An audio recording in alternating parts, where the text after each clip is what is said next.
So we've been introducing ourselves to stage theory of spiritual development. In a couple sessions ago, we talked about the awakening part of one's relationship with God.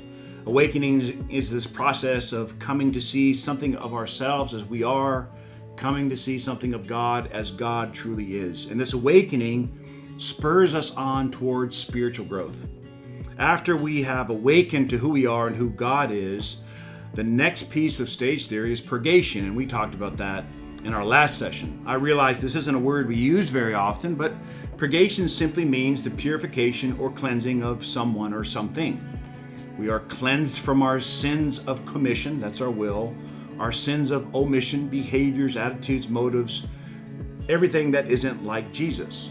Awakening and purgation are now followed by illumination in this stage theory of spiritual growth. This third stage is characterized by a radical shift at the deepest part of who we are, brought on by a profound transformation in our relationship with God. Illumination describes the experience of being totally consecrated, surrendered to God in love, not out of duty or fear, but in love. Rather than me being in charge of my relationship with God, God is given absolute control of the relationship. John Wesley referred to this as Christian perfection. This stage of illumination is actually characterized by a number of things. First of all, there is a shift from seeing God as something out there to an experience of God deep within our being, in here. This grows out of the deep trust of the purgation stage and how effective that process is, where we learn to trust God to purify us from within, resulting in peace. If we stay in the God out there perspective, God is separated from ourselves and we see ourselves as independent beings. We worry over our control and our relationship with God and others, but in illumination, a new peace is discovered by releasing ourselves to a God we trust, and as a result, we discover the presence of God within. Prayer becomes the flow of our life as God is experienced in all things.